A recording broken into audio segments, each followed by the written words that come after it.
नमस्कार, मैं हूं पवन त्यागी। दिल्ली के मुख्यमंत्री अरविंद केजरीवाल जब से केंद्र ने अध्यादेश जारी करके केजरीवाल की शक्तियां ट्रांसफर पोस्टिंग की वापस ली हैं, उसको लेकर वो अब पूरे देश में भ्रमण कर रहे हैं और विपक्षी पार्टियों से मिलकर के जो केंद्र का अध्यादेश है उसको सदन में गिराने की बात कर रहे हैं। उनका कहना है कि यदि हमने केंद्र सरकार को अभी नहीं रोका तो केंद्र सरकार बाकी राज्यों की भी शक्तियों को इसी तरह खत्म कर देगा। इस पर कांग्रेस के बड़े लीडर संदीप दीक्षित सामने आए, जो कि शीला दीक्षित के बेटे हैं, और उन्होंने आकर अरविंद केजरीवाल के इस झूठ की पोल खोल दी। उन्होंने पूरे देश के अपने कांग्रेसी समेत बाकी विपक्षी नेताओं को संबोधित करते हुए यह कहा कि अरविंद केजरीवाल विपक्ष को गुमराह कर रहे हैं और वो एक झूठी खबर फैला रहे हैं, जिनको वो ये कह रहे हैं कि केंद्र सरकार अध्यादेश के जरिए जिस तरह से दिल्ली की शक्तियों को छीन रही है, बाकी राज्यों को भी इसी तरह परेशान करेगी और उनके शक्तियों को भी छीन लिया जाएगा। वो कह रहे हैं कि अरविंद केजरीवाल ये फर्जी बात कर रहे हैं, क्योंकि अरविंद केजरीवाल और विपक्षी नेताओं को समझ में आना चाहिए कि जो दिल्ली है वो केंद्र शासित प्रदेश है, ना कि वो पूर्ण राज्य है। और जो पूर्ण राज्य है वहां केंद्र इस तरह से वहां के राज्यपाल के जरिए ट्रांसफर पोस्टिंग पर रोक नहीं लगा सकता। वो पूर्ण राज्य की अपनी शक्तियां हैं, उसका अलग कानून है, और राज्य की अपनी शक्तियां हैं। यहां जो केंद्र शासित प्रदेश है ये अलग इसका अधिकार क्षेत्र होता है, इसके लिए अलग कानून होता है। और संदीप दीक्षित ने कहा कि अरविंद केजरीवाल इस तरह के फर्जीवाड़े को, झूठ को प्रसारित कर रहे हैं। उन्होंने ये तक कह दिया कि अरविंद केजरीवाल जिस तरह की बातें कर रहे हैं, पहले भी कहा था उन्होंने कि हमारी सरकार कभी भी, जब दिल्ली में रही है कांग्रेस की सरकार, इस तरह की कभी भी टकराव की स्थिति केंद्र से नहीं बनी और हमने खूब काम किए। लेकिन अरविंद केजरीवाल जिस तरह की बातें कर रहे हैं वो झूठ फैला रहे हैं और वो अधिकार की बात करते हैं। वो संदीप दीक्षित ये कह रहे हैं कि सुप्रीम कोर्ट ने भी इस बात को ठीक से शायद पढ़ा नहीं, जो दिल्ली का कानून है, लेकिन उस पर जो केंद्र कर रहा है वो कहते हैं कि मैं अध्यादेश के समर्थन में हूं। अध्यादेश केंद्र सरकार ठीक से लाई है, सुप्रीम कोर्ट के कहने पर लाई है और वो उसका अधिकार है। संदीप दीक्षित जिस तरह की भाषा का इस्तेमाल कर रहे हैं, इससे दो बातें मुझे लग रही हैं। एक तो क्लियर कट वो इसलिए बात कर रहे हैं क्योंकि देखिए उनकी माता जी दिल्ली में लंबे समय तक मुख्यमंत्री रही, संदीप दीक्षित सांसद, और उनको जो जानकारी है वो दिल्ली के इतिहास की पूरी जानकारी है। और इसीलिए उन्होंने कहा था कि अरविंद केजरीवाल अपने आप को ऐसा चाहते हैं कि वो विशेष मुख्यमंत्री है। जिस तरह की टकराव की स्थिति पैदा की हुई है उसमें केंद्र अध्यादेश जो लाया है सुप्रीम कोर्ट के निर्देश पर लाया है, और उन्होंने कहा कि ये अध्यादेश अपनी जगह बिल्कुल सही है। और इसी तरह ट्रांसफर पोस्टिंग को लेकर उन्होंने कहा था। इसके अलावा अजय माकन का भी बयान आया था, और अब इसको लेकर पंजाब का जो कांग्रेस के एलओपी हैं, यानी लोकसभा में जो विपक्ष के नेता हैं, उनका भी बयान आ गया है। और उन्होंने, बता दूं, जो प्रताप सिंह बाजवा है उनका बयान आया, और उन्होंने तो बल्कि ये कह दिया कि अरविंद केजरीवाल से हमका कोई मतलब नहीं है, ना हम उसका समर्थन लें ना हम देंगे। बाजवा कहते हैं कि जो आम आदमी पार्टी है ये तो बीजेपी की ही टीम बी है और ये हमें नुकसान ही पहुंचा रही है, और इसलिए इससे हमें दूरी बनाकर रखना है। जिस तरह की बातें वो कह रहे हैं कि उन्होंने कहा कि भाई ये जो केजरीवाल है समर्थन की बात कर रहे हैं, साथ आने की बात कर रहे हैं, इसका कोई मतलब नहीं है, क्योंकि उनकी वजह से ही कांग्रेस को नुकसान पहुंच रहा है। जो अब ये बयान आए, इसके पहले आपको याद होगा नवजोत सिंह सिद्धू ने भी इसी तरह बात करी थी। मीडिया ने पूछा था कि 2024 के चुनाव में लेकर के आम आदमी पार्टी के साथ क्या वो जाएंगे, क्योंकि सारे विपक्षी एकता की बात हो रही है। आने वाले दिनों में कांग्रेस पटना के अंदर एक अपनी बड़ी बैठक करने जा रही है जिसमें सारे विपक्ष को बुलाया है। तो क्योंकि नवजोत सिंह सिद्धू प्रदेश अध्यक्ष कांग्रेस के रहे, अब इनसे पूछा गया कि क्या आप ये कहते हैं कि आम आदमी पार्टी के साथ जाएंगे, तो उन्होंने तब भी ये कह दिया हमारी विचारधारा आम आदमी पार्टी से नहीं मिलती और इसलिए साथ जाने का कोई सवाल नहीं है। अध्यादेश के मैटर पे भी ये कहा गया कि अध्यादेश में जो अरविंद केजरीवाल दावा कर रहे हैं कि सारी विपक्षी पार्टी एक होकर के यदि इस अध्यादेश को गिरा देती हैं तो ये 2024 का सेमीफाइनल होगा। तो वो कहते हैं कि 2024 का सेमीफाइनल ये कैसे हो सकता है, ये इनका पार्टी का मामला है, इनकी दिल्ली में सरकार है, केंद्र को अधिकार है, केंद्र अध्यादेश लाई है, तो इसमें हमारा क्या लेना देना है। कोई जिस तरह की टकराव की स्थिति है बाकी राज्यों में तो नहीं है। भाई केंद्र की सरकार यदि राज्यों के अधिकारों का हनन करती तो ऐसा तो नहीं है कि भारत के जितने राज्य हैं सब जगह बीजेपी की गवर्नमेंट है, कोई टकराव नहीं है। बल्कि पश्चिम बंगाल में टकराव हुआ, सब लोग कह रहे थे कि राष्ट्रपति शासन लगाओ, राष्ट्रपति शासन लगाओ, लेकिन आपने देखा केंद्र ने राष्ट्रपति शासन नहीं लगाया। इसका मतलब साफ है कि वो जब तक दखल नहीं करेगी केंद्र किसी राज्य के काम में, जब तक पानी नाक से ऊपर ना चला जाए, ये साफ दिख रहा है। इसी तरह आप देखिए सरकार गिरने की नौबत कई जगह आई, बिहार में अंदर खलबली मची, दोनों में कोई उठापटक नहीं हुई। और इसलिए अरविंद केजरीवाल जी का जो ये अध्यादेश के नाम पर विपक्ष को जोड़ो अभियान चल रहा है, इसको करारा झटका लगा है। ये अब समझ लीजिए उनके पास कोई समर्थन नहीं है, 10-15 पार्टियां केवल उनके पास हैं जो जिन्होंने अभी कहा है, आगे चलकर किसी के कुछ समझ में आ जाए तो बात अलग है। और जैसा मैंने कहा कि कांग्रेस को ये बात समझ में आ गई कि अरविंद केजरीवाल जी ने जिसका साथ लिया, जिसको साथ लिया, समझ लीजिए उसी की जड़ पर प्रहार किया।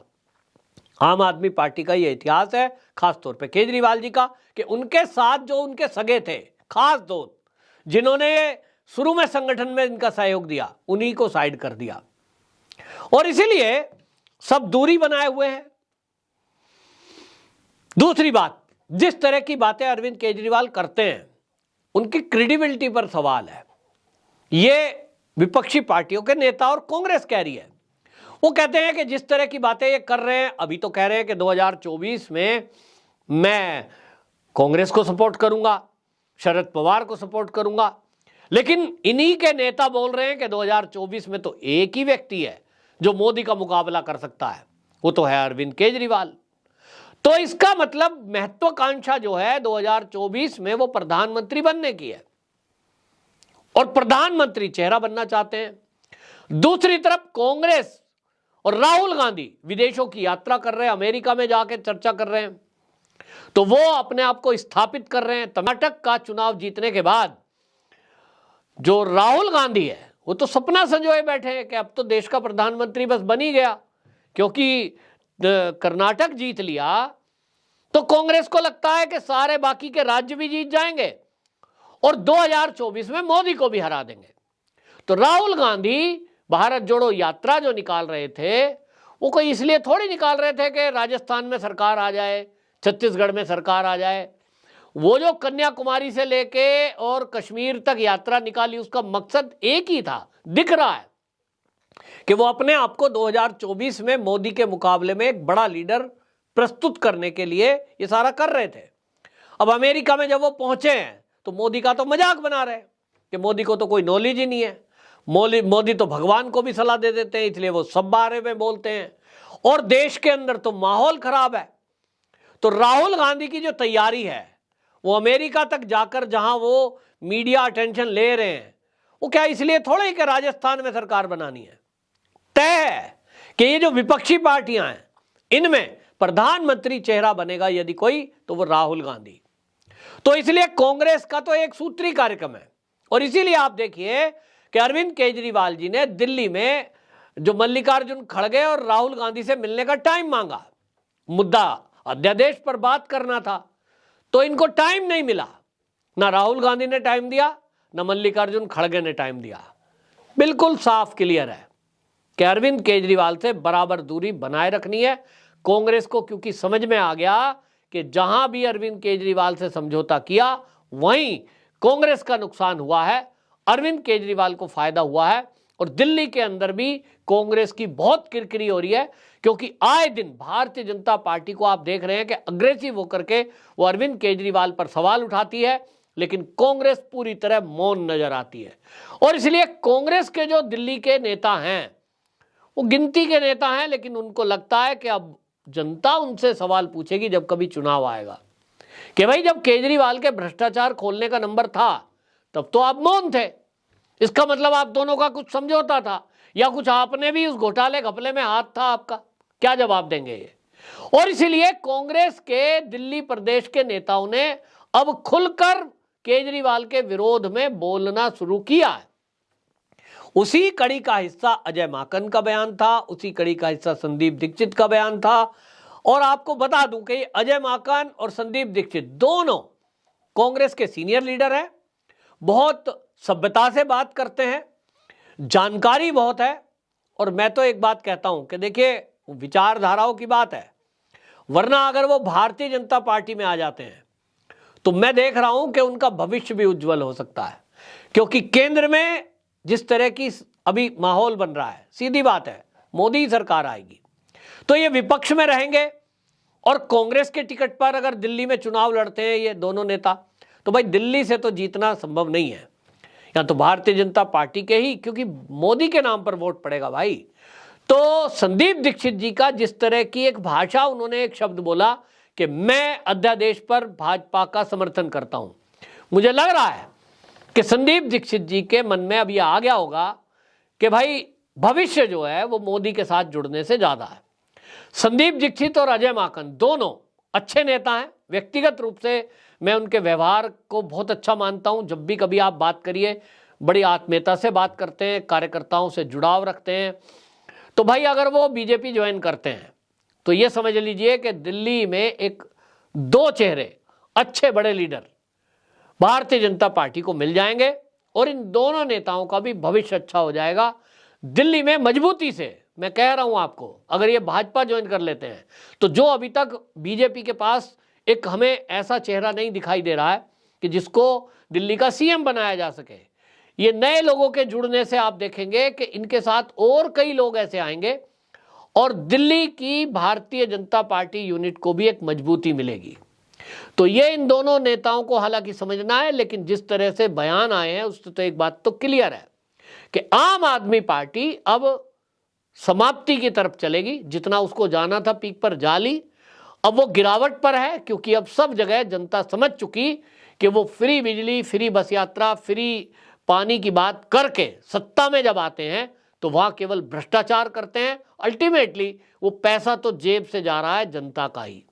लोगों को समझ आ गया है, आम आदमी पार्टी से मोह भंग हो गया है, कांग्रेस का भी मोह भंग हो गया है। क्योंकि हमने पिछले चुनावों में देखा है, आम आदमी पार्टी अगर दिल्ली की सत्ता में आई है तो वो बिना कांग्रेस के आ नहीं सकती थी। पार्टी आला कमान का निर्णय होगा ये, इसीलिए दिल्ली प्रदेश के कांग्रेस के नेताओं को मौन होना पड़ा या केजरीवाल का समर्थन करना पड़ा। लेकिन इससे नुकसान सबसे ज्यादा कांग्रेस के ही नेताओं का हुआ है। अब शायद कांग्रेस के नेता भी ये जागृत हो चुके हैं, उनको समझ आ गया कि आला कमान यानी गांधी परिवार अपना फायदा देख रहा है, पार्टी का नुकसान हो रहा है। इससे कोई राहुल गांधी को मतलब नहीं है, क्योंकि इन लोगों के पास तो इतना धन संपन्न हो गया है कि अगली 7-10 पीढ़ियां आराम से बैठ के खाएं। और राजनीति में राहुल गांधी की जो हालत है वो देख रही है कि किस तरह की बातें बोलकर उनकी लोकसभा की सदस्यता भी चली गई है। तो भविष्य भारतीय जनता पार्टी के साथ है, इसीलिए अब नेता एक तरफ अपना मन बना रहे हैं, जिससे केजरीवाल का सफाया होना तय दिखाई दे रहा है। आपकी क्या राय है? कमेंट बॉक्स में जरूर बताएं। वंदे मातरम।